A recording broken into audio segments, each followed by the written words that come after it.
After the stream. After the stream. We'll wait. All right. Any stuff we're going to talk about before we kick this off? Maybe, probably, no. Tom, are you good? I'm all good. All right. Let's do this. 1, 2, 1, 2. Coming off the top, y'all know how we do.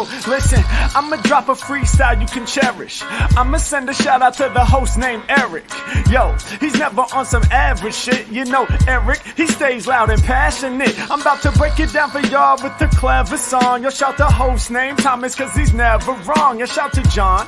You know that he's smart and quiet, unlike my freestyles, which cause a riot. I'm about to do it like this, cause the people love me. Shouts out to PHP, the ugly. It's called ugly cause it's not professional, but I'm about to come through and bless it with style. So let's do it when I'm spitting, I perfume the room. Yo, the segment of the show is called Doom and Gloom. That came from Thomas. Yeah, can nobody go beyond this? I get the mic and then I'm about to keep it like a promise. Yeah, and y'all know we fill them up with anguish. We talking about the PHP, the programming language. About to break it down, no exaggeration. What do y'all do for a living? Web applications. Okay, I can dig it. My words spray tight.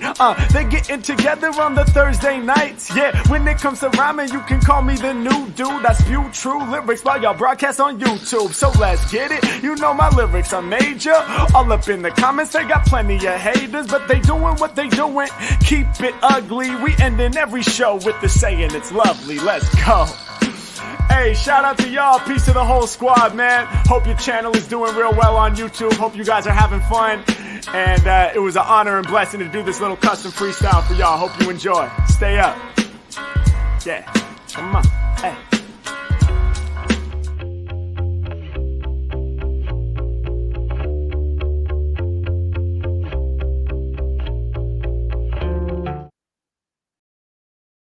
Merry Christmas, Happy Hanukkah, Happy Kwanzaa, Happy Festivus, Happy whatever moral justification you give yourself to be happy and kind to people this time of year. Happy that and do more of it. I'm Eric Van Johnson, and you're listening to the PHP Ugly, episode 316. We are three real-world web developers who make a living with the PHP programming language, and despite what the title may lead you to believe, we are fans of the PHP programming language. We record live every Thursday night around 9 p.m. Pacific time, and we do that with my fellow developers and with our Discord channel at discord.phpugly.com. If you want to be a part of the live show, that's where you need to go. If you don't want to be part of the live show, you can always watch it later on YouTube. But if you do, you have to hit the subscribe button, please and thank you. Or you can just listen to the audio podcast that basically streams everywhere, anywhere. All right. We have a couple sponsors for the show tonight. Cloudways and Honey Badger, who've been with us for a while now. And as always, we have a special thanks to our Patreons on Patreon. All right, so let's go ahead and get this started. Let me introduce you to my other ho-hos, John Congdon. Thank you, Kenrick, for watching us on YouTube.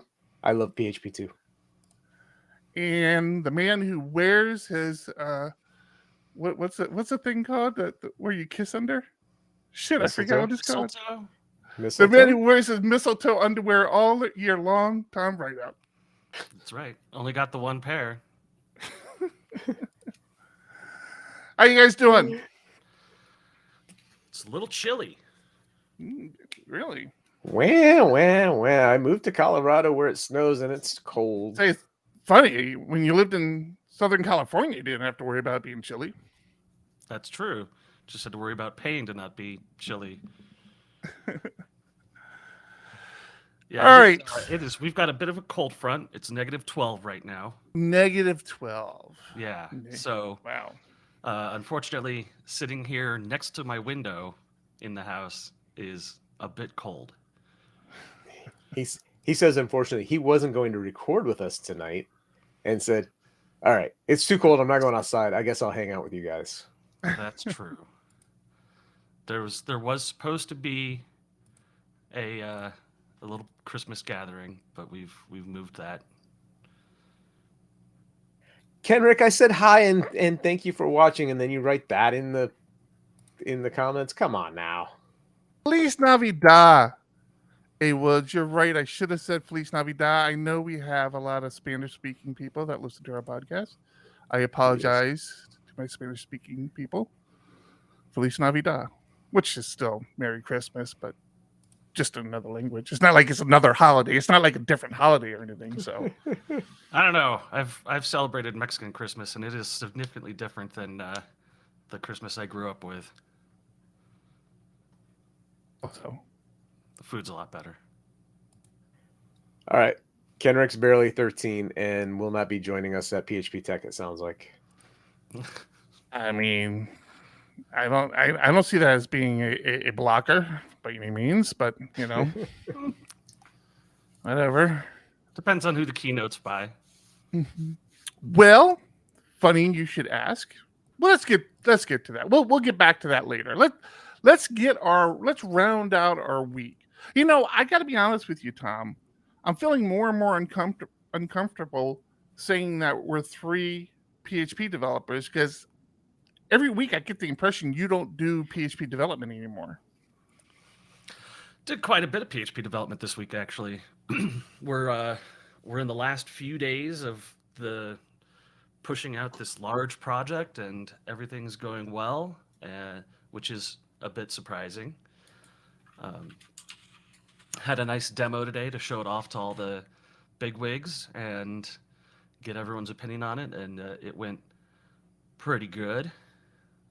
Definitely some changes that need to be made, but yeah, I'm quite happy with it. Did quite a bit of coding today, so next week is going to be the real crunch. I was going to say, you were worried about hitting your deadline by the end of the year. You think you're going to make it?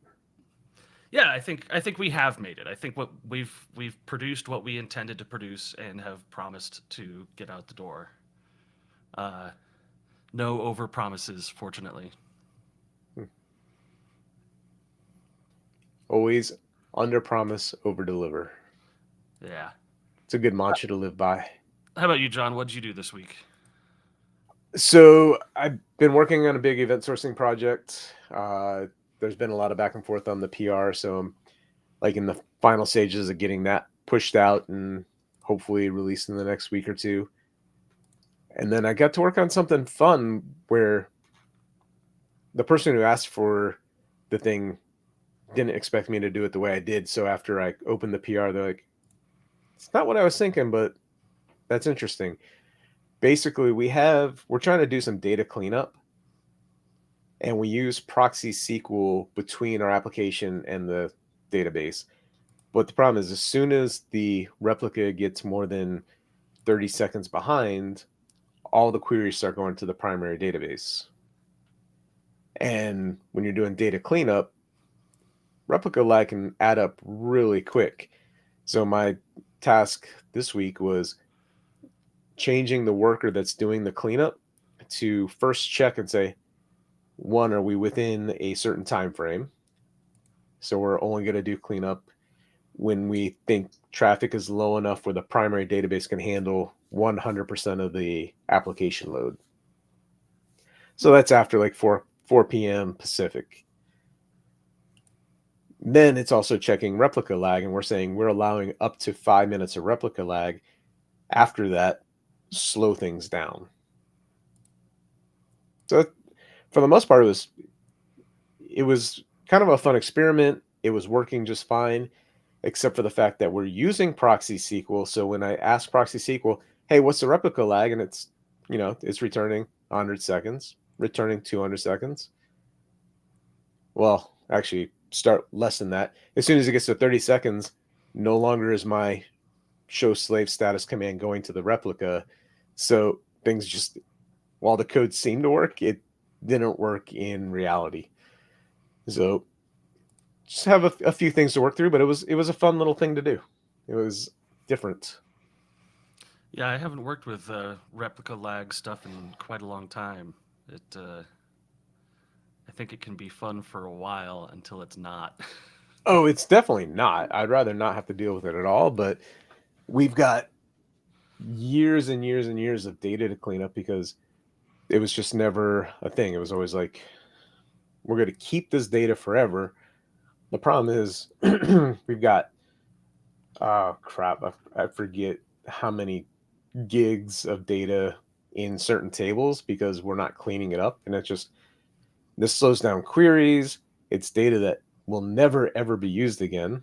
You know, if you have a user that signs up for your software, imports over 1 million or 2 million contacts, so now you have all this data in the database, and then they leave, that's data that's sitting there wasting space, using up resources when you're doing searches.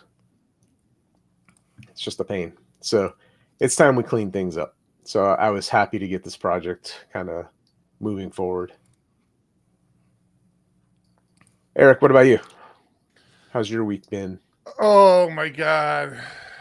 Well, first thing, somebody else on this team needs to be the person who hits the button to start Zencaster. Oh no. Fuck you guys. We are going off the YouTube stream today, so I hope that comes through. Okay, audio listeners, again, I apologize, but this is where we're at right now in our life. So I want to blame, I guess, John at this point. You might recall, I almost asked prior to, and I didn't. I was getting ready to start it, and I saw somebody, I forget who wasn't in yet. I think it was you, John. I'm like, okay, let me go do this, and then I'll come back to that. And No, wasn't me. I was in there first. I forgot to get. No, I was in there first. Well, you're always in there first. Well, this is true. I jinxed myself, though.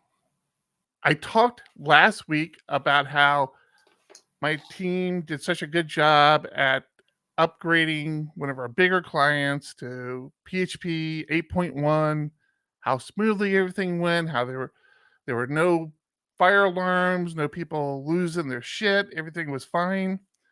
Yeah, that lasted until Friday morning. It went sideways in a big way Friday morning. It was it was a bad morning Friday morning, and there was a lot of reverting and rolling back, and talking to the team. Yeah, and talking to I had a heart to heart with the team, but I still stand by the fact that the environment we have implemented over the years, and we've been with this client for a very long time, and it was a very long and steep climb uphill to wrangle the environment and the code base to something where we felt like we had some level of control over it. And the environment we have now, and the environment we have deployed, I will say that if Friday showed us nothing else, it showed us that we have a fairly well-oiled disaster recovery plan in place and are able to roll things back. I mean, it wasn't truly a disaster recovery. It was more of a disaster revert. But because it's a Docker environment, obviously because we're using GitHub, deploying the servers back down to, I think it was 7.4 is what they were on, and deploying the old code it took a little time. I mean, it wasn't instantaneous by any means, but we got it done, and man, was I happy we got it done. Whew. So I will not be making that statement again anytime soon. I will just say, we'll see. We'll give it we're gonna let it bake for a week, and I'll let you know. Ask me next week. So what went wrong? I think if I remember correctly, well, a couple things went wrong, and one of the things that went wrong that was really throwing a lot of wrenches in it is that PHP 8.1, if what was it like? PDO made some changes where instead of failing silently, there were errors thrown. Yeah, where there was some. Oh, I'm sorry. Good. I was just gonna say previous to that, errors happen silently and you just move on and you don't care. While it's a bad strategy, I mean, I've been doing that for years. Like, I don't care if this works or not. Like, I hope it does, but if it doesn't, it's not the end of the world. If exceptions are thrown, you're kind of screwed. Yeah. And John, do you remember what the problem was with default values not being set for variables or something? Like, I saw that come by. I'm like, I thought default values were like an optional thing. I'm not sure why that would be breaking anything. I don't know what you're referring to. Okay. You can't have dynamic properties. Is that what it was? No. I would have to. I kept meaning to go back and ask. I am one of those big believers of when there's a problem, do not engage with the development team or the operations team. It used to drive me crazy. We've talked about it before about how enterprise is handled, and when something went wrong in the enterprise, you were literally in meetings explaining why the thing went wrong, and it's like I really need to go fix this. I mean, like, you understand what happened, right? You get why it happened. I got to go fix this, and then somebody else wants to pull you in the meeting and ask the same questions. It's so frustrating. So I always said, if I was ever in charge of a company where I had that control, I would never bother my team with their fixing things like this. Then I forget to follow up. It was brought up, accessing a property before initialization. So you can no longer access a read-only, not even read-only. You can't access a private property until it's been initialized, until it's been assigned something, which usually you do that in the constructor, you're good to go, but sometimes things don't happen the way you expect them to. So definitely not. And so before you move on, I got to rewind back to the beginning when I talked about Kenrick being 13 or barely 13 and not coming to tech. Yeah, one of the first people to buy a ticket to tech and will be there. You better come say hi. That's all I got to say. So they're coming? They were one of the first to buy a ticket. Okay. Now, John, I just want to point out, your excitement to see a 13-year-old boy in Chicago may be a little too much. Maybe I'm excited. Dial that back a little bit. Just dial it back a little bit is all I'm saying. Don't make this weird. Oh, man. Yes, tech. Let's talk a little bit about tech. Bit about tech. If you need someone to spend a lot of money in a short amount of time, come talk to me. I appear to be very good at it. Throw a conference. What is with the speaker page? You've got all these placeholding avatars on here at the speaker page. Look at all the. Although this is clearly a mistake. How did this slip through? What the hell, Hidden Ramsey?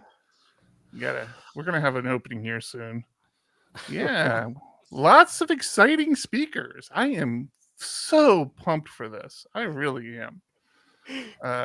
Yeah, exciting. So we announced all the speakers. We even kind of have, I mean, not kind of, we do have a schedule up, but it is subject to change in the next 5 months. But if you want to look at the current schedule, maybe start to map out, what you want to see or what you want to go listen to and when, there is a schedule up, including keynote speakers. There will be an app. I'm going to authorize that or release that soon. It's more of like a web app, but you'll be able to star talks you want to go to. So it looks pretty interesting. Yeah, I almost accidentally enabled that the other day. You probably could have. I'm like, what is this? I could have had an app this whole time. Why am I using the website like a chump? Yeah, I installed it. The development version, I'm starting to mess with the colors, trying to make sure that they kind of match our color scheme, but I haven't hit the button yet to make it live. That will be soon. Yeah, we need to update that. Sponsors yet. Yeah.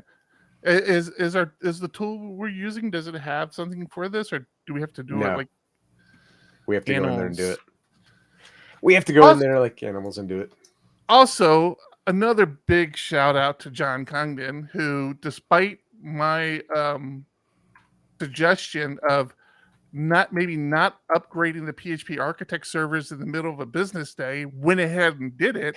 And holy God, if you've been on the PHP Architect website, it might have been a little slow for you. Like it's always been like a little on the slow. Well, hold on. You cannot appreciate how slow it's been for John and I, who use tools that access the same infrastructure, like the administrative part of WordPress, and we have some other tools that access the database. You think the website's slow. It was impossible to make changes to the website because it was like you click and wait, come up WordPress. Now it's like usable, like, oh man, this is like not bad. Enjoy it. So, so kudos to you, John. I do appreciate it, and I am enjoying it. Yeah, it was one of those things where I knew it was possible.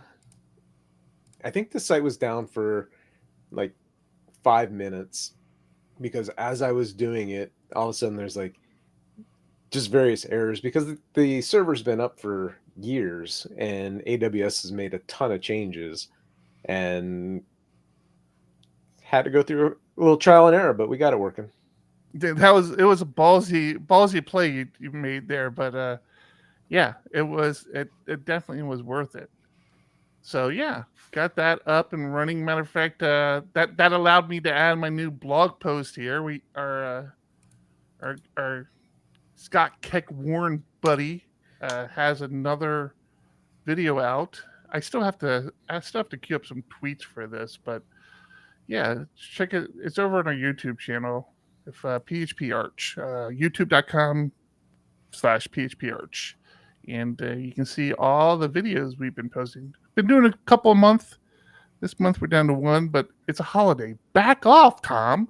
Just relax. It's a freaking holiday, man. Holy God. Holidays are for the weak. Says the man who won't go outside because it's too cold. Yes, I enjoy a good holiday. I'm extraordinarily weak. All right, so I was put down by lemonade. How strong? I'm very excited about something.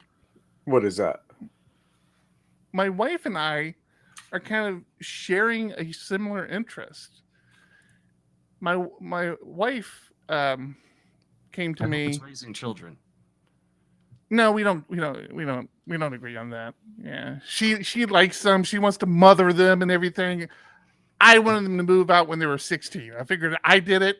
They can do it. Well, I didn't do it. I was more like 20, but it's the principle is what I'm talking about. They could have done it. I think it would have been fine. Yeah. She wants to be the mother. I care for them. I love them. Oh God. Yeah. Oh no, but yeah, we're reconnecting. I talked last week about how we have our little morning routine we do now. She came to me and had sent me a link to this like laser etcher thing. I'm like, this is interesting. She goes, yeah. She goes, I've been wanting to do this, and I think we can maybe make some cool things for tech. And I have this idea, and I want to do that. I'm like, this is great. Like, I want to do this. John has a 3D printer that I would always ask him. He would always print things up. I'm like, hey, have you tried the etcher yet? I want to know how the etcher works. Have you tried it? And John's like, no, I haven't done it yet. I'm just printing stuff. So when my wife came to me with this idea, I'm like, oh yeah, oh no, we're doing this. Like, I'm going to buy a laser etcher like today. Like, is this the circuit? Let me figure it. Printer? Huh? The circuit printer? I don't know what a circuit printer is. The circuit is one of the like super popular laser tools out there. Oh, it wasn't a circuit one. I forget what the brand name was, but I had reached out to John and said, hey John, I want to buy this laser etcher. I know you have one. I know you haven't used it, but I assume you've looked into it and everything. Do you have any recommendations? And John's like, yeah, I got a recommendation. Come and get this fucking thing. It's one of those things where I look at it almost every day in my garage and I want to do more with it. It's just time. It's hard. With the kids and with other things going on, I don't take time to sit down, figure out the software, figure out how to use it. I've got the fear of doing it wrong or not being able to do it, so I don't want to get frustrated with myself because I tend to do that very easily. So it's like, why try it and be upset with myself when I could just not try it and blame something else? Yeah, I too have a pile of failed hobbies in my room. I have a shelf for each failed hobby that I've tried. You have a 3D printer too, right? Oh, No, I gave it to a friend of mine. yeah, gotcha. Well, John's, so not only does it have the laser etching, which is what I've mostly been excited about, clearly it has the 3D printing, which ironically enough, I just saw this 3D printed tool that somebody made to recycle plastic bottles to make filament. I'm like, maybe if I ever get a 3D printer, this is something I'll look into, but didn't really care about it. Like the whole idea of 3D printing, conceptually, I think is cool, but like, I don't know. It's like, it seems like a lot of work. But etching is where it's at. But the one that John has not only does 3D printing, not only does etching, but does, what's it called? Molding? The CNC. CNC, yeah. So that seems really cool too. I mean, that's like heavy duty, work there. I'm like, wow, I never thought of that. I'm gonna make my own PHP Ugly chess set. That's what I'm gonna do. I'm make a PHP Ugly chess set. I made one for my niece for Christmas last year. It was a Harry Potter chess set. Oh, I remember that. Yeah, I remember that. But you printed that, right? Yep. Yeah.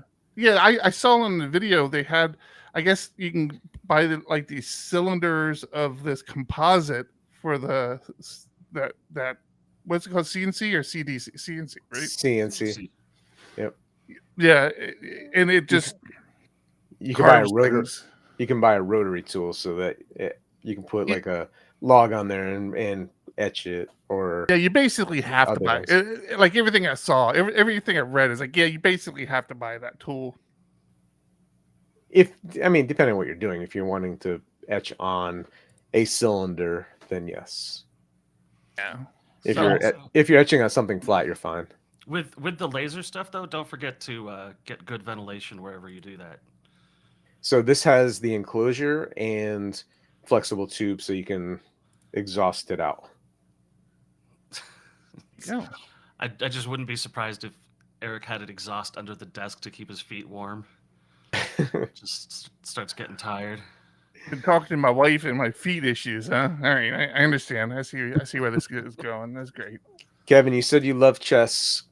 Kevin, in Discord, if you're not on our Discord server, discord.phpugly.com, Kevin, you say you love chess. Are you part of the PHP Ugly Chess Club? If not, you should be. Also, are you coming to PHP Tech? Because I'm sure there will be some chessboards set up for one of our game nights. Just saying. Oh, I didn't even think about that. I've been playing somebody in chess for, I think for like 3 weeks. It's I don't know if I should say their name. Well, actually, you probably see it in here, right? Razor. I'll say Razor because that's who they are. That's who they are in the chess club. I've been playing the same game with them for like 3 or 4 weeks, and I'm pretty sure they're just toying with me. Like, I'm pretty sure they're just like making me move things before they like bring down the hammer, because it's like, and John's played with me before. I take days to make a move. Like, I go through like the entire game for every move I make. I'm like, all right, I move here, they'll move here, they'll move here. And it's just painful. I need to get better at it. I need to play more. But I do feel like playing, with somebody has been helping, because it's like, I kind of like it better when I play with John in person because I can ask the questions I have to ask, and John will kind of walk me through some of the thinking behind certain moves and why something is a good idea and why something is a good idea. Where this is just me basically making the same moves and then making moves for them and making moves for me and like playing the whole game out. And every time, like, I would be great at beating myself because I beat myself all the time. Like, I'm a regular self beater. I beat myself all the time. So Razor, he's beaten me twice. We're 2-0-0 right now. That just means he beat you twice. Like, you haven't beat him. Is that what you're saying? Yeah. More accurately, he's beat you every time he's played you. Correct. So basically, he's undefeated. Yes. That's the way to look at it. Don't like looking at it that way, but that is one way to look at it. Yeah, that's the only way I look at things, which is why I have not played chess since we last played months ago. Just get back into it. Keep playing. Tom, you and I should play because I will definitely help your self-confidence because I am just so bad. I say that and I don't know. Then I kind of feel good about like some of the moves. Like, I'll make a move. I'm like, oh, that's a good move. I think I won the game there. I was like, no, pawn takes knight. It's like, damn it, that's a thing. But the knight is so much bigger. Why should they that wouldn't work in the streets? I didn't realize we weren't playing street chess. Damn it. All right. So we've had some interesting things happen since last week. There's been the whole implosion of Twitter. Or I don't know, shouldn't call it an implosion because I'll get banned or something, I'm sure. But it's going slow. It's a slow implosion. Let's just say Elon still has not recovered his investment on Twitter yet. But last week, it got super weird. So we've been talking a lot on this show about Mastodon. And I've been pushing a lot of people to PHP Mastodon, phpc.social. If you want to join a Mastodon server, go over to phpc.social. Just about a large percentage of the PHP community is in there. And then I talked about how I spun up a Mastodon instance for PHP Architect to use as like just so I just didn't feel comfortable doing PHP Architect stuff on the PHPC server. It just didn't. I just felt better like having my own server, right? It just felt better. You can still see my posts, obviously. It's the whole Fediverse. There's a lot to wrap your head around, but it does. You don't not see my posts. You just know they're coming from a commercial entity, PHP Architect. So last week, I'm pretty sure it was after the show.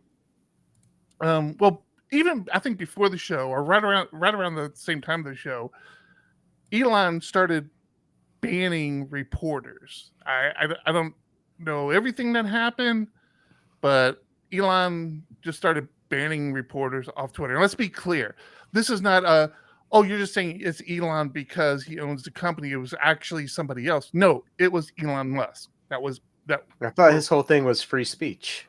Yeah. It's free speech when you agree with him. That's the sort of free speech he's thinking of. So you gotta understand that. But then I started seeing reports of people saying, hey, my post just got taken down because I had a link to a Mastodon server in there. Or my account just got suspended because I added my Mastodon username in my profile. And so they suspended my account. I'm like, yeah, this can't possibly be happening because you would hear everybody talking about it. Everybody started talking about it. And Twitter even posted a tweet saying, hey, you can no longer post on our platform from other linking to other social media accounts. So they said it included Mastodon, it included Instagram, it included Facebook, it included Truth Social. But the only thing I was seeing on Twitter and Mastodon were just Mastodon people being banned. And so I immediately I put it in my Trello board. I'm like, oh yeah, we're definitely talking about this. And then a few days later, the link wasn't working anymore. And I guess Twitter rolled back all of this stuff that they said to say, all right, because the tweet was from the Twitter support handle, and said what I said. We will not allow you to post to other social media links anymore. And so it was official. I mean, this wasn't Elon waking up at 3:00 in the morning and puking out some tweet in the middle of the night. This was from the support channel. So I guess they kind of walked that back a lot and decided that, you know what, this is really not a good look for us. We should probably not be doing this, and decided to allow for it again. But man, it was weird. It was a weird time. I mean, isn't that everything that Elon Musk has done so far, though? It's just like do something crazy and then roll it back. Like put out a poll. Do you want me to step down? Which, brilliant move. And I can't believe that one of his super fans gave him the way out of that poll. You're muted, Eric. You didn't finish your sentence. He ran a poll of should he step down as CEO of Twitter, and then got pretty widely voted yes, he should. And then one of his fans said, hey, only people who pay for blue check marks should count in your poll. And Elon says, that's a really good idea. From now on, that'll be the case. What? I totally missed that. Yeah. He said that any policy decision polls that he makes, which that sentence on its own is crazy, but any policy polls that he makes, only the blue check marks will count for those polls. So, free speech. But then he did announce he is stepping down as soon as he can find someone who's willing to take the job of CEO of Twitter, which is kind of like a self-burn. Like, who wants this sinking ship? Anyone a good enough captain to take on the sinking ship? But he's going to stay in charge of the software development division. And I'm like, that's the thing you're most bad at. Like, yes, you're not going to be involved in the marketing anymore, but you're bad at the software part too. That isn't good either. Have we really been going for 41 minutes? Yep. An ad break. Oh no, it's fine. Zencaster says it's only been 28 minutes. We're right on schedule. All right, let's take a moment to listen to one of our lovely sponsors. This video is brought to you by Cloudways. We are all developers and love to write code, but managing the servers that code runs on can be a time-consuming and error-prone process. Cloudways helps you spend less time managing your servers and more time doing what you really want to do, coding. You only need one account to manage servers on multiple platforms and for multiple customers. Pick just the server size and location that makes the most sense for you and your customers. You can even estimate your costs for your server before spinning it up. Cloudways offers peace of mind and flexibility so you can focus on growing your business instead of dealing with server management. With Cloudways, you get an optimized stack, managed servers, backups, a staging environment, integrated Git, pre-configured Composer, 24/7 support, and a choice of 5 different cloud providers: Amazon Web Services, DigitalOcean, Linode, Google Cloud, and Vultr. Get a discount of 20% for 3 months using the code PHP ARCH. Check them out today.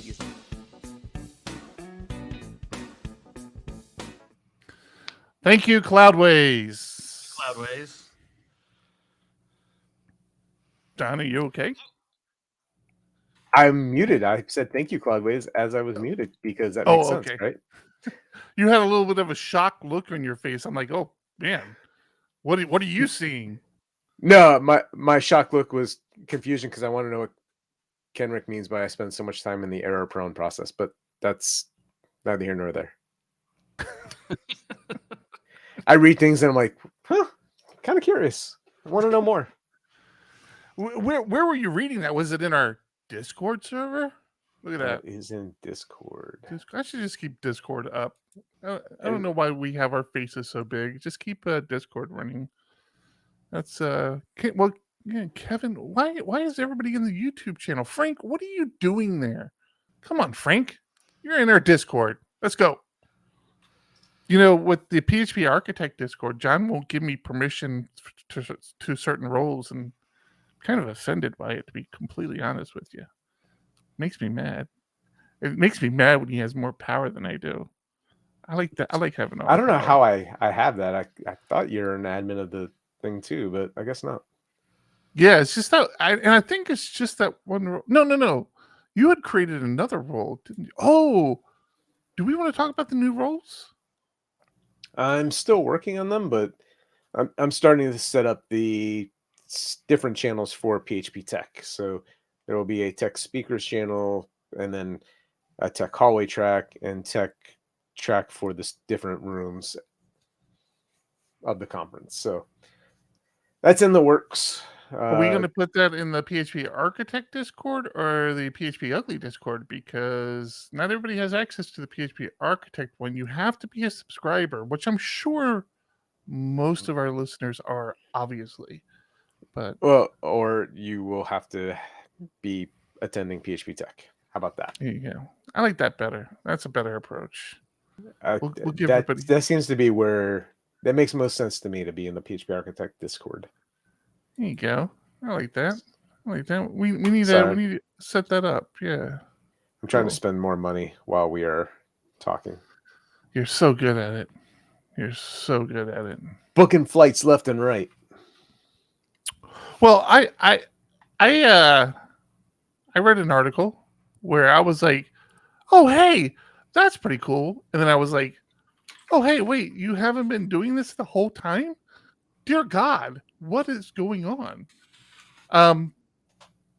Let me make this bigger so I can share it with everybody here. But Google is finally going to have end-to-end encryption for Gmail. So if you're, it's kind of like Proton Mail, right? If you're on Proton Mail and you're talking to somebody else who also has a Proton address, then your email is always encrypted.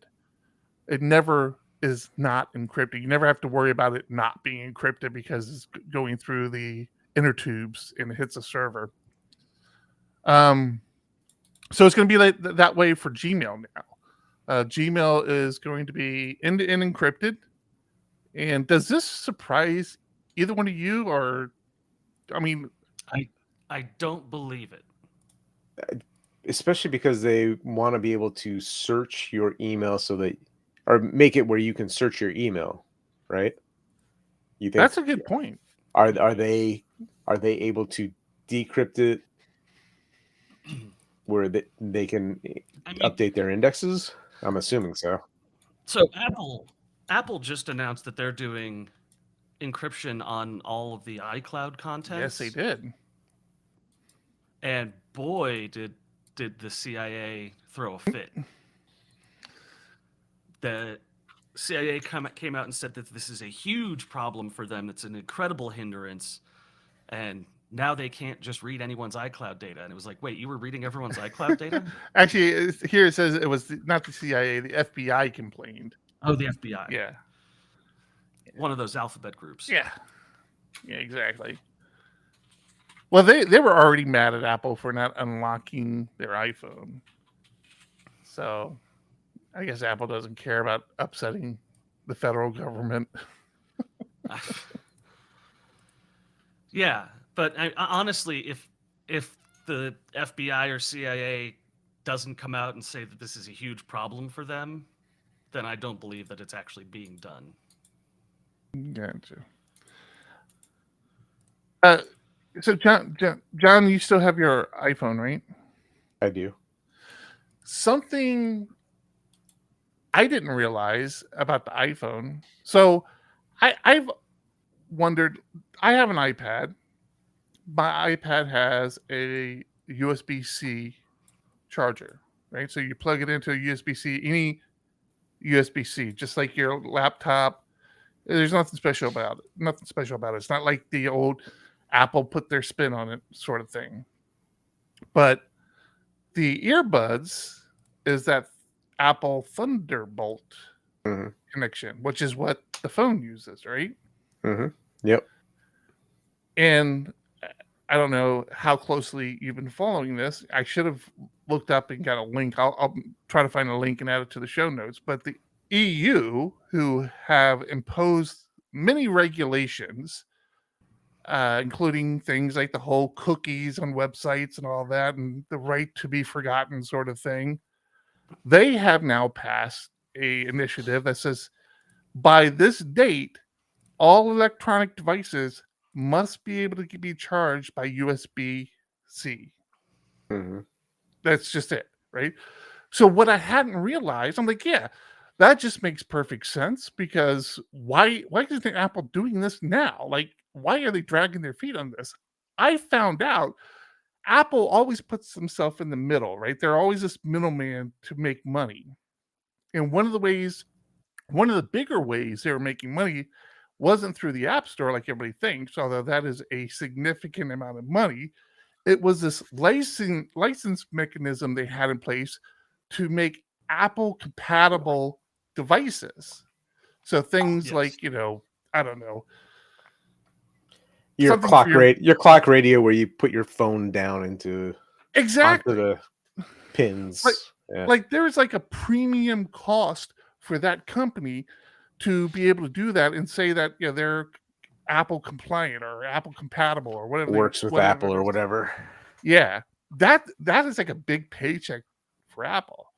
So with this new, and it's not like the EU is a small market for Apple. It's not like Apple's going to say, they don't buy our phones anyways. We don't care about them. They very much care about them.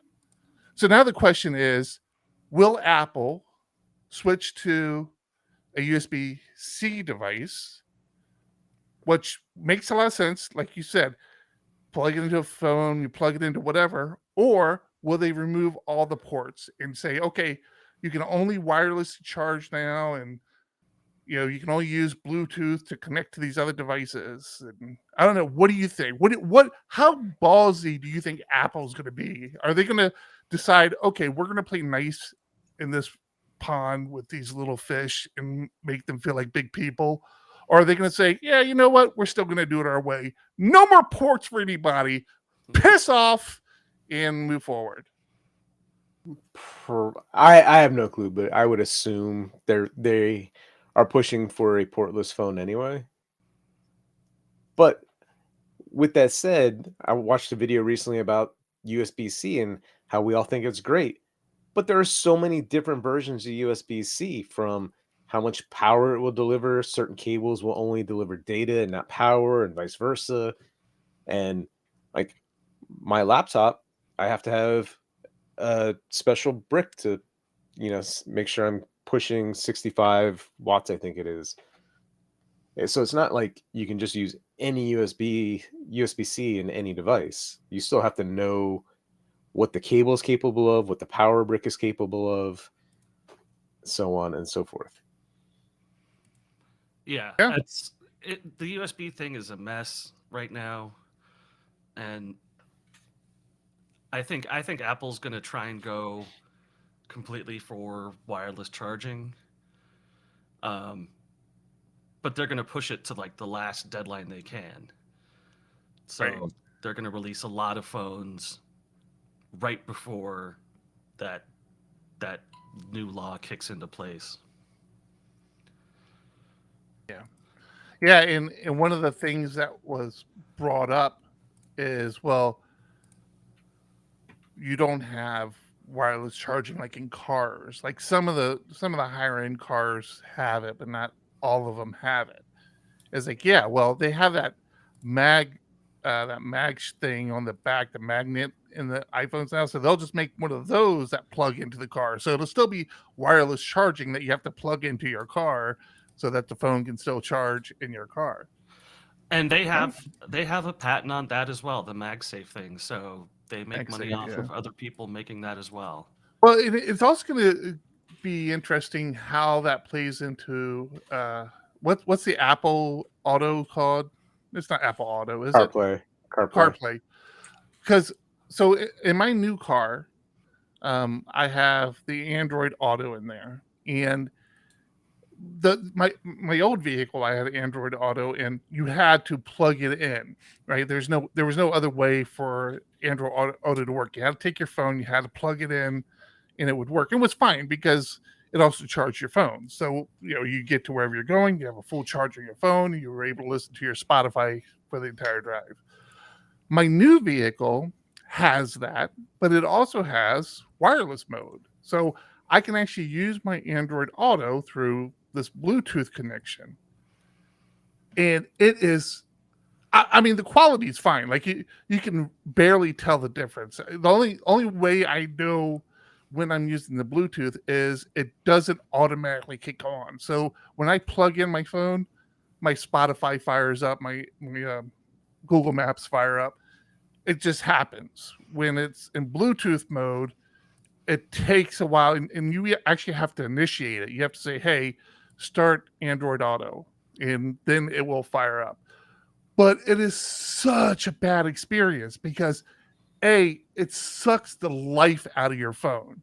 I mean, it drains the battery so fast. And then the phone itself, and I'm sure Apple would do a better job because they're Apple, but the phone itself, I have a Google Pixel, mind you, working with this Google, Auto, and Android Auto, yeah. Yeah, Android Auto, and the phone is just feels like it's about to burst into flames. It's so hot. So the battery life is horrible. The phone is super hot. I'm like, man, I might use it to run down to the corner market and get something because I don't feel like plugging in my phone. So I'll just run down there, or because I forgot to plug in my phone and my phone's in my pocket. So I'll just do the Bluetooth. Short of that, if I'm in the car for more than 15 minutes, I will not use that Bluetooth because it's just that bad of a experience. That's bizarre. Have you looked up anything on this? I don't care that much about it, so no. I do know I try to get one of the nicer Android Auto, because it was an aftermarket, right? It didn't come with the vehicle, which might make a difference, but it was an aftermarket. So I tried to get a nicer one, and yeah, that's just where we are. Well, your phone could just be throwing tons and tons of exceptions and errors, and you just wouldn't know because you're not using any product to catch those kinds of errors. When you're in production, 1,000 things can go wrong. You could deploy a bug in your latest release. Your background jobs can silently fail. Someone could trip over the network cable at your data center, and this all comes back to you. You need to know when bad things happen and be able to respond to them quickly. That's why we built Honeybadger. It's easy to install Honeybadger in your back-end applications and front-end JavaScript. It only takes a few minutes of configuration and you'll have monitoring done. That's because we hook into popular web frameworks, job systems, and the browser, so that when any of them crash, we can automatically let you know. We ping your application from our global fleet of servers to let you know about problems with connectivity, latency, and SSL certificates, and we monitor your recurring jobs to see if any of them stop recurring. When there's a problem, we alert your team using the tools you already use. We can create issues in GitHub, Jira, and other issue trackers, and send notifications via Slack, PagerDuty, or other channels. When you click through, you'll be taken to detailed information on the error. You'll see things like request parameters, headers, user information, and the backtrace. Click on any line of the backtrace to view it in GitHub, Bitbucket, or your local editor. When you fix a problem, just mark it resolved and follow up with the affected user. That's Honeybadger. We're the monitoring tool for web developers who'd rather be, well, developing.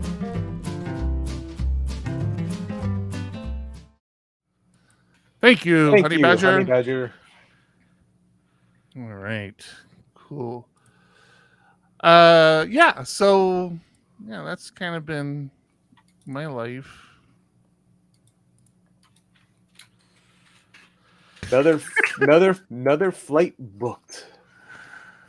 God damn it, John! Stop spending money during the show. Come on. How many, And also- how many flights have you got booked? Let's If you- see. If you work for a company who's interested in sponsoring, 7. Oh, that's right. yeah, At where's least. I'm still looking for that one. What's that company called? Good Health, Strong Health. Tom,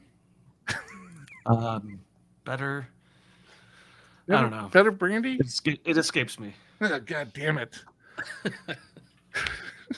You know what doesn't escape me? My love and appreciation to our Patreons on Patreon. And I should have had that queued up. Where'd that go? There it is. Got too many buttons here. Look at that. It's the holiday. It's the holiday cheer. Beautiful holiday scene. Yeah. Thank you to all our Patreon supporters. And I'm curious how many of them are going to be in Chicago.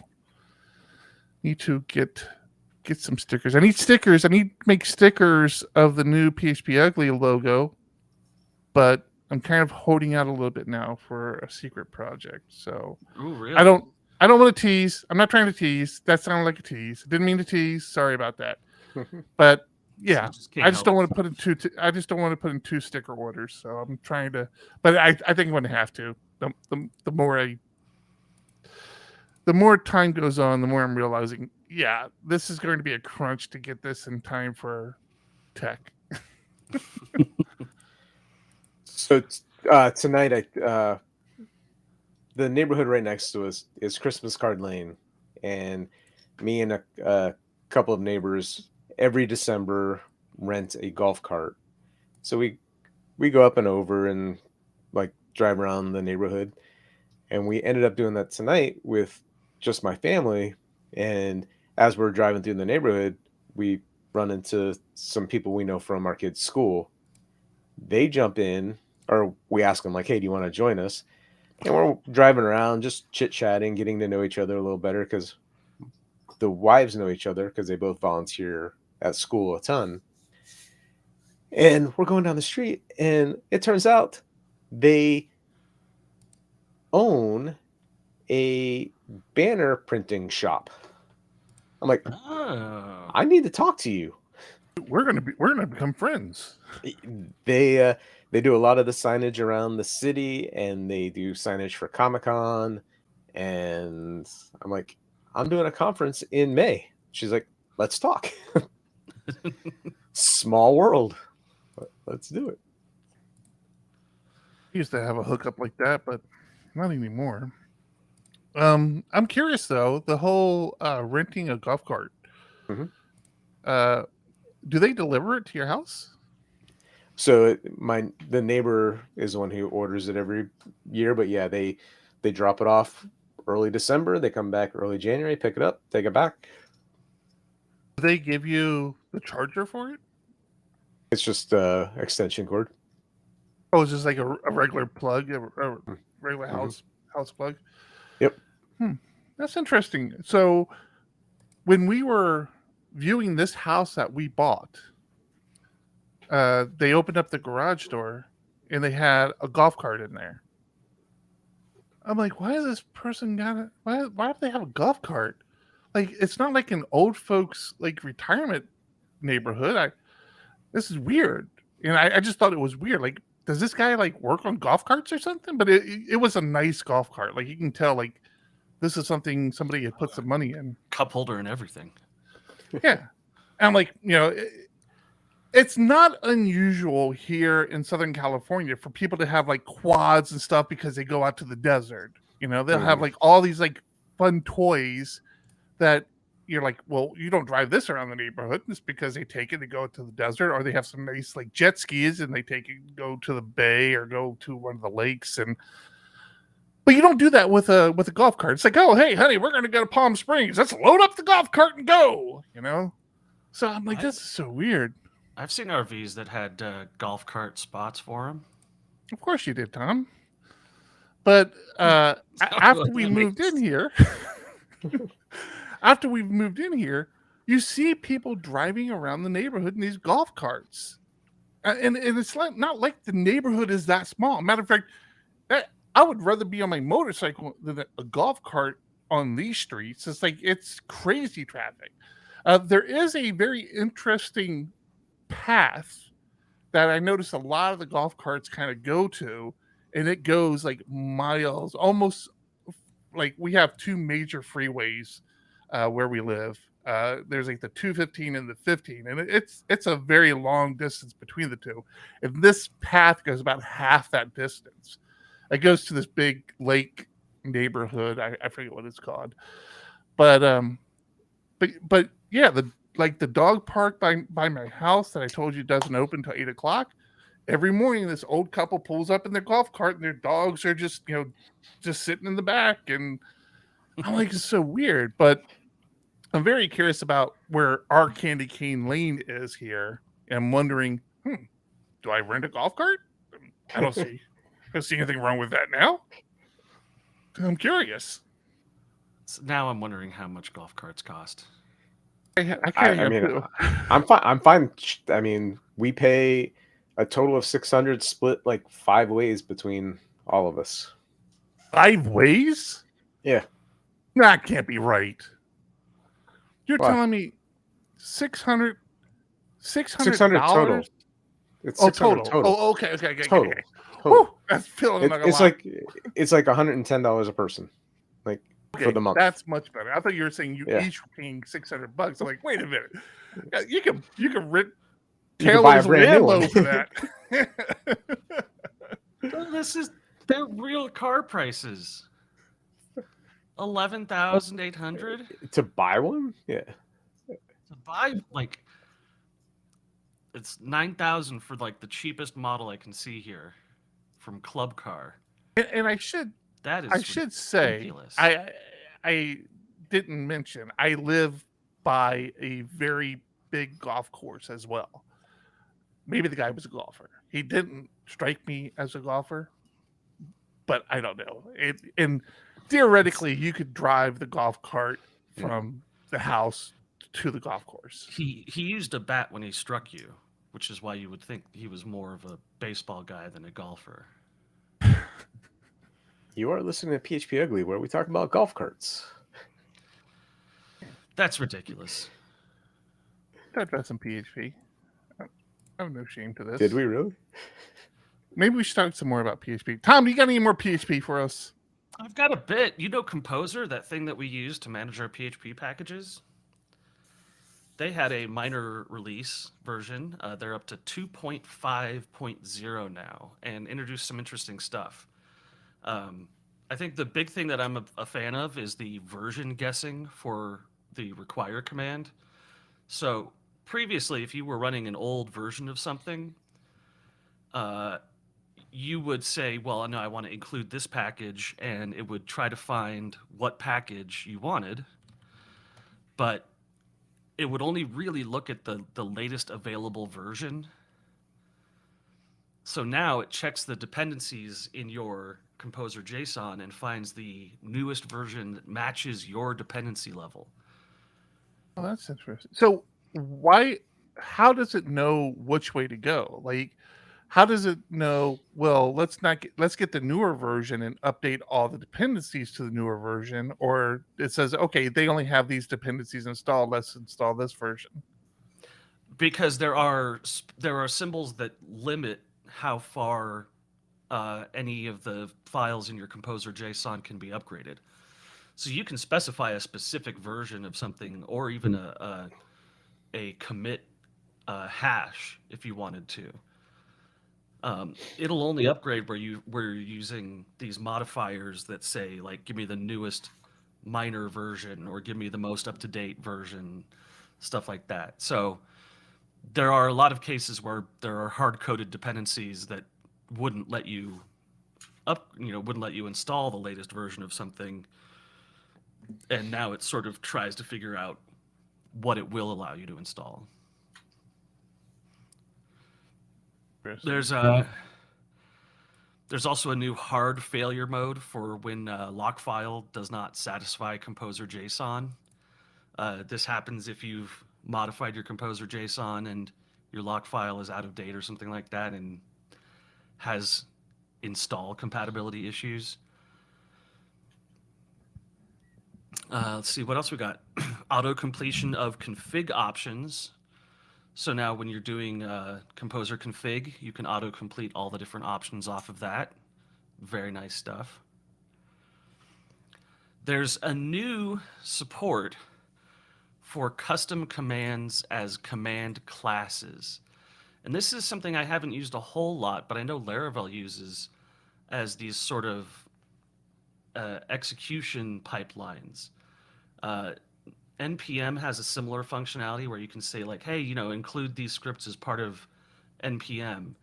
And a lot of PHP projects actually use NPM to run scripts, PHP scripts.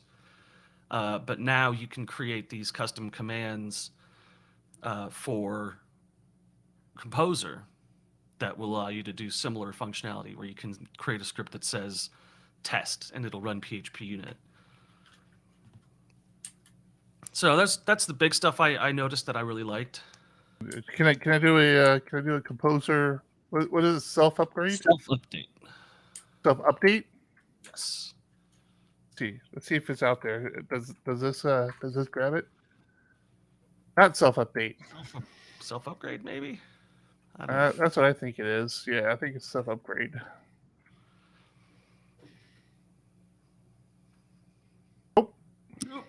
Do I not have Composer installed? No, I have Composer installed. Huh. I am a bad PHP developer, I guess, because I don't know what the command is. I really thought it was self-update or self-upgrade. Yeah, so probably no. I don't think there's a dash in it. Oh, is it all one word? I think so. Oh, okay. That's my fault. Yeah. Nope, that's not it. We'll never know. I can't update my Composer. Yeah, should be self dash update. Really? What am I doing wrong here? It's Composer. Oh, it's Composer. I always get one of those. Yeah, composes Docker. Right. I always get Docker messed up. I don't know. It's not on this one. I wonder what version. How do I get the version? Composer dash V? Dash version probably. 2. So, yeah, I'm stuck on this version forever. You also had warnings being thrown in there. Yeah. I don't actually use my system PHP for. I write. I have a couple of scripts I write for things like pulling down the show notes and stuff like that. But everything I run is in a Docker container. So that's why I wasn't worried about trying to upgrade it, because I don't use it for anything. All right. Cool. That was fun. Glad we did that. I've said it before and I'll say it again. I always think I'm a wimp because I don't want to think about doing PHP without a framework. I'm a big framework guy. I've been a big framework guy for years. Your opinion of IDEs is the exact opposite. I wonder how you account for that. I don't think it's the exact opposite. IDEs are not like frameworks, but it is a crutch. You are right. And a framework is definitely a crutch, for sure. But I just don't think I could do PHP if Composer went away. I don't remember what it was like. I mean, that's a lie. I do remember what it was like. I remember installing pair packages, and it wasn't horrible. I mean, it's still something you do. Yeah, it's still something that's out there, but I don't want to live that life again. That was like a bad time. I don't want to be that person anymore. And what, the PSR 4 stuff as well that it handles for you, like. Not having to deal with that is just so nice. And I've said it before. I'll say it again. We have PSRs because of PHP Tech. See how that came full circle? Yeah, I like it. Boom. I didn't know that was. I don't think I'm lying. I might be lying. No, I know that, I think it started as a discussion at PHP Tech in like somewhere between 2010 and 2012. yeah. I I think. know Could be wrong there. the group behind the PSRs were founded in Tech, but yeah, I'm gonna give Tech the credit because all these Come good to things- Tech and prove us wrong. That's right. Come on, come to Tech and fight me. Bring it. Just make sure you buy your ticket first. I'll fight anybody who buys a ticket. I've been in That like a sounds fighting mood weird. lately. I don't know what it is. I've been in like wanting to fight. I go through these little spells, and I'm not a badass. Like I don't think I can beat anybody, but like every now and then it's like I wonder what it feels like to get hit in the face again at this age. Like I feel like it would hurt more. I wonder what it'd feel like. Why would you want to find out? Yeah. You never think of this stuff? You never think about fighting? No, I'm a pacifist. I don't want fighting. I don't care if you're a pacifist. I think I'm a pacifist. I don't go out looking for a fight except for at Tech where I want to look for a fight. Yeah. So if you can't There is a code of conduct. There is. I think I just broke many of the rules.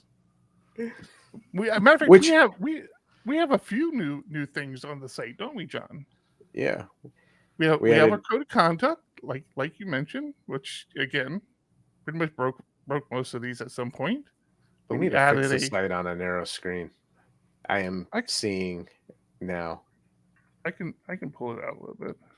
That's fine. It's something I'm noticing that needs to be fixed on a narrow screen. Oh, you're saying the site. The site, yeah. Yeah. When it's Is this what you're looking at here? yeah. Yeah, that drives me nuts as well. But I'm like, who's looking at it at this resolution? But yeah, we have a health and safety protocol now, which basically says, hey, don't come sick. Yeah, be responsible. Don't show up sick. And if you are sick, let us know. We'll give you a refund. And then the more fun thing, and this is all John. John did this. He has a convince your boss template now. It's, to be fair, I saw this somewhere else and stole most of it. I'll explain what it is because our audio listeners aren't looking at it. So if you need a way to convince your boss, it's basically an email template that kind of lays out a bunch of information, reasons that you should be sent, what's in it for the company, what's in it for you, costs, and then like if you don't send me, I'm going to look for a company that will support my development. My dreams. Now you need to make one of those that convince your boss to sponsor PHP Tech. Yeah, so I Hey, that's a thought great about idea. that. Thought about that as well. So I laid out a few like short videos for Eric that I wanted to do. One, are you a PHP developer? You should be at Tech. Do you need help convincing your boss? Go to this page. And then the other one was, does your company, should your company sponsor, go to this page to fill out information. But obviously I haven't done it yet. There's only so many hours in a day and lots to do. Lots of flights to book. Right? Lots of flights, lots of things to do. It's like it's coming up so quickly too. It's terrifying. Absolutely terrifying. Hey, I'm gonna put these in the show notes. Kevin, there's a I believe, did we accept the talk about Rust for PHP developers? So that's Nuno. That's the Laravel. Nuno is doing That's Rust right. for PHP developers. Yep, I'm very So excited Kevin, about that one. there you go. Now you should come to Tech. Yes. Now you're legally obligated to buy a ticket since you've shown interest in one of the talks. Absolutely. What we didn't talk about is we're trying a few different things. Instead of making people buy a separate tutorial ticket and conference ticket, it's all one conference, 3 days. we're trying to incorporate a few 30-minute talks. So from 12 to 12:30 is a short talk before lunch. So it's like you get in, get out of the talk, go to lunch. On the first day from 2 to 5, we're going to have 3 tutorials. So you get a tutorial experience without paying an extra fee for it. Uh, we're trying different things. Thought it'd be fun. And look at these tutorials. I mean, seriously, you've got Derek doing a deep dive of PHP internals. You got J-Mac doing testing in Laravel. And you got Andrew doing domain-driven design. I mean, come on. That's worth the price of admission right there. But yeah, it's kind of cool. I like the little short talks before lunch because, yeah, that seemed like a good idea. I can go to I the wish next the meeting. UI made the sizes more relative. Like the short talks should be shorter on the screen, and the tutorial should be taller on the screen to show that it's 2 to 5, not the same size as a 1 hour block. Or at very least a different color, right? I mean, like lunch is a different color. Keynote should be a different color. Like every time span should be like a different color. But yeah. So keep an eye on that when you're looking at it. The first couple talks in the morning are going to be 50-minute talks. You're going to get a 30-minute talk, and then, like John said, the first day you'll get a tutorial in the afternoon. The second day, everything just rounds out as 50-minute talks. So you have 3 50-minute talks after lunch on Wednesday and Thursday. So it's cool. And this, again, we are very good at spending money. This is at an additional cost to us, right? Because we need more speakers because we do like the 30-minute talks. So this is exciting. I'm very happy with the format. You said earlier something about having picked out your keynote speakers, but I didn't hear you say who they are. So opening on Tuesday morning is Tim Lytle. He's been going to PHP Tech for many years, and I just love his speaking style. And then on Wednesday is Beth Tucker Long giving, I think it's going to be her first keynote. Now, see, the title of that keynote is "I'm Not Supposed to Be Here," and for some reason, I immediately thought it was going to be a Sarah Goldman talk. Sarah is a speaker. She is, but she is supposed to be there. Somehow, I'm not sure how Beth got in there. She's clearly says she's not supposed to be there. Leslie Martinich is doing the opening keynote, and then rounding us out is going to be Chris Tankersley. Again, somebody else I've known for many years and think he's got the right stuff to give a closing keynote. So it should be fun. It's going to be a fun time happening. I did make a mistake. I think I upset a few people in my excitement to announce the keynotes, but to give them their own space. I sent out 4 emails last Friday, I think it was, and I tried spacing them out so that people weren't upset, but I got 1 or 2 complaints like, why am I getting so many emails from you? Because in general, we don't spam our mailing list. We send 2 to 3 emails a month. We send an email with when the magazine comes out, when a new video comes out. And that's pretty much it. Once in a while, if we're having a special sale, like when we did Black Friday, I sent out an email, but we don't send a ton of mail to our mailing list.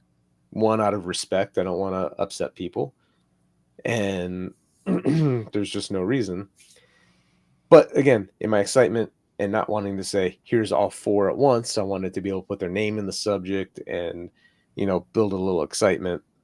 I may have over-sent email to the mailing list. So if you're one of those people that were upset by all the mail you got from us, I apologize. it won't happen again until next time it happens and I have to do it again. You're muted. And if you're not following the PHP Tech Twitter handle, we are also posting now the speakers. Did you see this one, John? I did not. God damn it! Like it should be on the top. God damn it! Too many words up here. But we are posting. I think I have 2 posts a day going out now of speakers and what they're talking about. So yeah, there's a Twitter and there's a Mastodon. It's tech@phparch.social. Yeah. Let me go. Didn't they have Mastodon open here somewhere? I thought I did. Yeah, here it is. So if I come over here, go to tech, boom, go to tech, boom. So yeah, same post. It's nothing different, but yeah, you got both. All right, I got one more story I'm going to touch on. We are running super long here, but We I wanna are. get this off my board.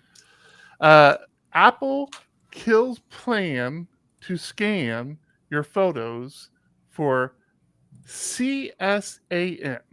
So CSAM stands for Child Sexual Abuse Material. So it turns out, and I guess this is something they were doing, when you take photos with your iPhone or your iPad, Apple was, I guess, secretly scanning them and trying to identify child pornography, which on the surface seems noble, right? Seems like something we should be doing. But there's privacy aspects of it, first of all. We here in the U.S. have a certain expectation of privacy. But more importantly, the wrong people were getting caught up on this. You had parents who were sending photos to their doctors of their children's areas, and they were getting flagged, and FBI were coming and busting down their door, and it was this big, traumatic event for everybody. So I guess Apple now is going to stop doing that. And I didn't realize I wasn't sharing my screen. Sorry about that. But Apple's not going to do that. Any thoughts, opinions on this? Do we care? Getting companies involved in law enforcement is one of the dark paths that cyberpunk stories always like to go down. Absolutely. Yeah. You don't want that. You don't want companies having that kind of control. And I mean, it's crazy to me how blatantly evil some companies have been with like unionization busting efforts, where Starbucks, where people are like trying to form a union, they just shut down the whole store because it's financially worse for them to have a union than it is to just close an entire store down. And it's that kind of stuff where it's, you start looking at companies that have access to all the photos you upload and stuff like that. It's a dark path. And busting the wrong people for something that isn't real, is just crazy. I mean, plenty of parents take pictures of their kids when they're little, not in a inappropriate way. You just look how cute my kid is and not thinking about it. You don't need law enforcement coming in. We all have had pictures of us. At least I know I have pictures of me as a child in a bathtub. I know I have pictures of my kids as children in bathtubs. And yeah, it's one of those things. I mean, which I believe is one of the examples of somebody who had a visit from the FBI was because of a picture of their child playing in the bathtub. It's like, yeah, come on. Yeah. Well, and yeah, it's again, noble reasons, but like Tom said, we don't want companies enforcing laws. This on a let's change the topic a little bit, but kind of along the same lines. This was always my issue with red light cameras. It's private companies not only enforcing laws, but enforcing laws in other states. And it's like, how is this legal? Like, this shouldn't be a thing. Like, if you want to give me a ticket for running a red light, that's fine. The law enforcement agency in that area can do that. But for some company in Arizona to automate the process, come on. All right. Well, and there was a study that showed that the length of the yellow light is much shorter when there's a red light camera on the. That is not a urban legend at all. I lived in a area of San Diego that got those red light cameras. Without question, the yellows got significantly shorter. As a matter of fact, the one time I got into a motorcycle accident, I was in downtown San Diego. There was a red light camera. Light turned yellow, and the guy slams on his brakes, and I'm behind him. And if you're on a motorcycle, you can't stop as quickly as you can in a car and stay upright. So I end up laying down my bike. So I asked him, like, dude, what the hell? Like, you were at the light had just turned yellow. And he was like, yeah, I know. Did the exact same thing last week, and it was red before I could get through. And I got a ticket mailed to me. And I'm like, okay, so my life got put in jeopardy because, some politician decided they wanted to automate giving out tickets to people driving downtown. I was so pissed off at the time. I'm still pissed. I hated red light cameras before that. I hate them even more now. Yeah. All right, let's wrap this up. This has been a fantastic time. We are going to take a break next week. Actually, I'm speaking for you guys. I'm taking a break next week. I will be taking a break next week as well. Okay. John's on his own. So you got a little bit of an extra show this week. We're happy to do it. And I just do want to take a moment. No bullshit. We honestly appreciate everybody who are part of our Discord channel. Clearly, we appreciate the people who support us on Patreon. I can't believe how many people we have on Patreon supporting us now. It turned out to be like a joke. Like we were trying to get enough money to buy beer, and people just did it. And every year, it just gets better. The community, the PHP Ugly community, just gets better. So thanks for being part of the show, the people in Discord. And just thanks for the past year. I enjoy it. I keep saying I'm almost done with this. Then I don't know. I get a second win because of all the wonderful people I interact. Like I think to myself, I can't do this anymore. I'm so done with it. And then I literally will run into somebody. It's like, oh, dude, I listen to your show, man. I have such a good time. I don't even understand what you're talking about all the time. I'm like, hey, neither do we. It's awesome, isn't it? And I'm like, yeah, no, I like doing this again. It's fun. We try to add some production value every now and then, but yeah. Happy holidays, everyone. Thank you for watching. Happy holidays. Be nice to one another. Don't just be nice to each other this time of year. Try to extend this out as long as you can. Don't punch each other. Don't except be dicks. Yeah. Drive safe. And yeah, have a great holiday, whatever your holiday is, and we'll see you all in 2023. I'm Eric. I'm John. I'm Tom. Keep it ugly. 1, 2, 1, 2.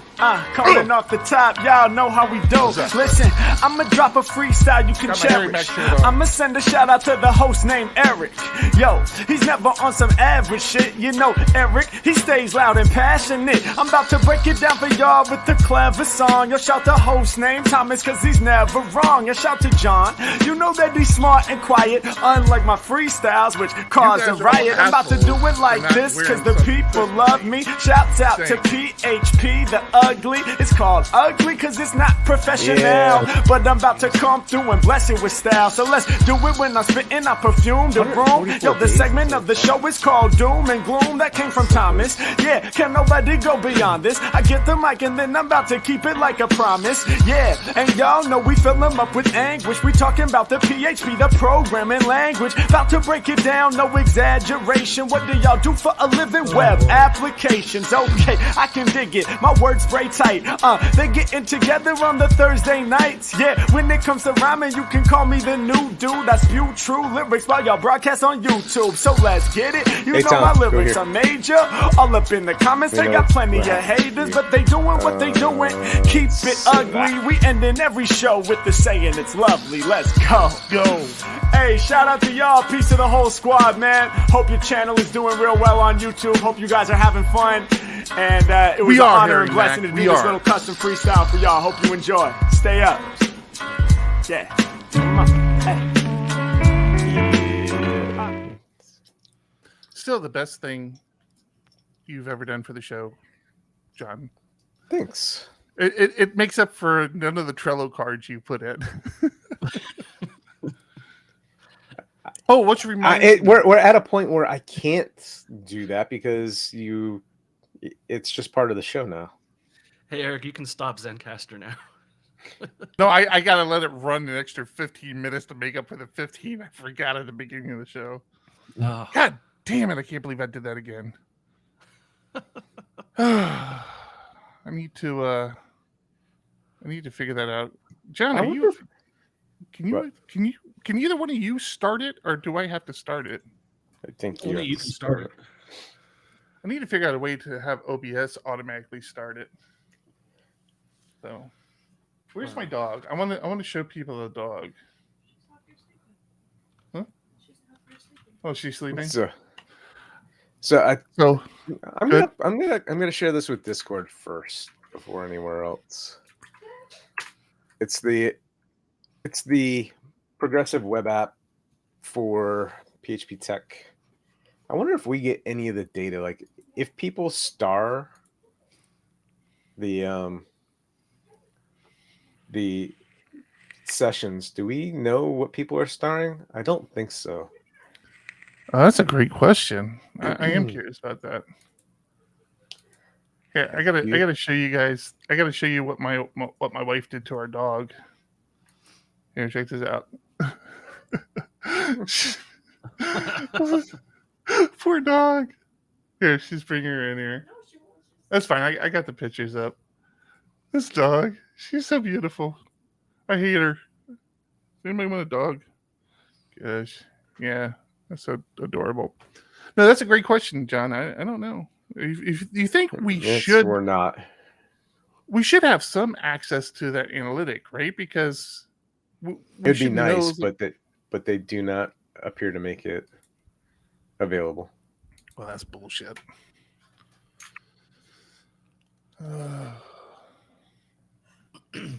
Well, we cannot use the one provided by Sessionize and create our own because we've got, plenty of time, 144 days until tech.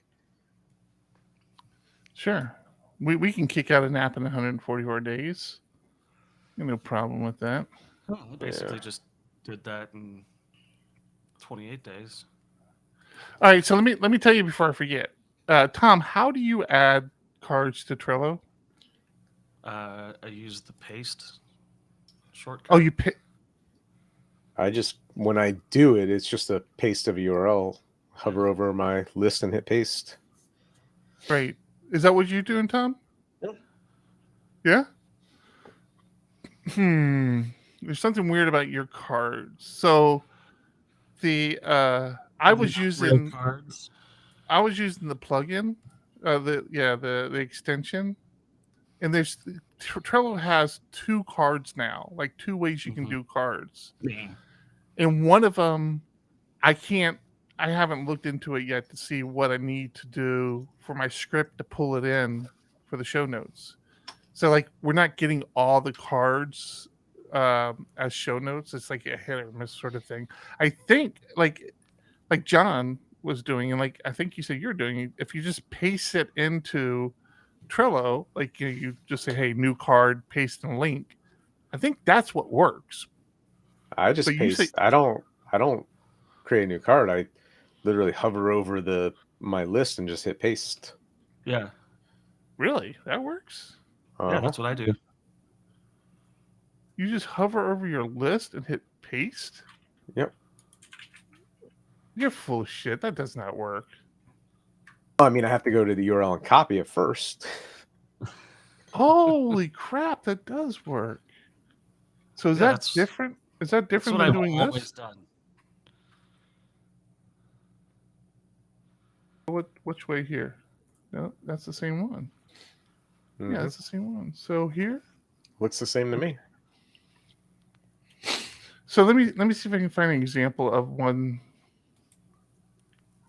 No, it was one from last week for sure. I don't know which one it was now. Trump trading cards, maybe. I wasn't going to put that one in the show notes, anyways. I can't figure it out. Okay, well, if that's how you guys are doing it, that I think is the right way of doing it. Yeah. All right. I guess I was the only one not doing it correctly or doing it poorly. What card did you have last week, Tom? Like I feel like it was one of your cards. You did the Reddit one, right? Yeah. Yeah, that looks right. Yeah, and they have the little. Oh wait.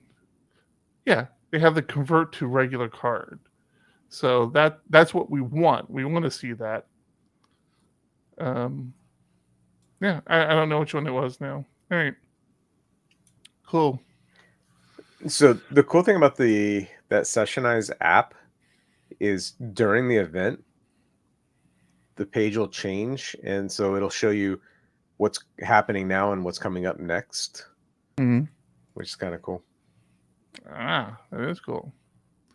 So you can plan out your own.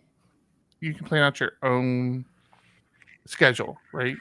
Right, you can go through and star what you want to see, and then you can sync it between devices. Interesting. So what's the link? Is this link the app? Yeah, I mean it's a progressive web app, so Right. as soon as you go to the page, it's like on mine. It's if you want to add this to your home screen, hit the share and go. Basically creating a bookmark. Oh, I see. Yeah, interesting. What's that button do? Oh, it's the link. Interesting. You got the little star there in the top of the talks. Hmm. I just wish we got that data. Sync favorites, speakers, schedule. Yeah, like I really do think we should have this data. Like we want to know what talks people are interested in. All right. Well, you've given me more reason to try to get down. Are you gonna be around this weekend, John? Yep. Maybe. Sunday afternoon, I will be going to my in-laws for dinner, but outside of that, Oh, baby. No, you can't take all that stuff up there. I was like, maybe I'll meet you there, but I'm gonna make an effort to get down to you like Saturday, maybe, and pick up all that stuff, the 3D printer and all the other goodies. you might want to wait, Okay. unless you want to start playing with the printer right away. There's more equipment being delivered next week. All right. Well, maybe I'll just come down and get the printer because I do want to play with the printer. I mean, you can pick up what I have, but we have other things being delivered later in the week. All right. Cool. All right. Well, I'm going to kill the stream. Thanks, everyone. Thank you, everybody, again. Thanks for hanging out with us for the year. Had a great time. I don't know why my voice is cracked, but it's been a long year. And see you in a few weeks.